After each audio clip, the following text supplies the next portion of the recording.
If you want to delete games in Epic Games, this video will walk you through the exact steps in a quick and easy way. Whether you're freeing up space on your PC, clearing out old games you no longer play, or just organizing your Epic Games library, this method is simple and safe to follow. And if this tutorial helps, make sure to hit the like button and subscribe for more helpful tech and gaming guides. Let's get into it. First, open the Epic Games launcher on your computer. Once it loads, look over to the left-hand menu and click on Library. This is where all of your Epic games are listed, including the ones that are installed on your system. Now, find the game you want to remove. Installed games usually appear as available and not grayed out, so that can help you identify the one you want faster.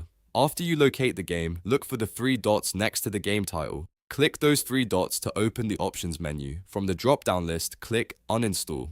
Epic Games will then ask you to confirm that you really want to remove the game. Go ahead and click Uninstall again in the pop-up window to finish the process. Once you confirm, the launcher will begin removing the game from your computer. Depending on the size of the game, this may take a little while, so just let it complete, and that's it. The game has been deleted from Epic Games. If you ever want to reinstall it later, you can always come back to your library and download it again. If this video helped you out, don't forget to like the video, subscribe to the channel, and turn on notifications so you don't miss the next tutorial. Thanks for watching, and I'll see you in the next one.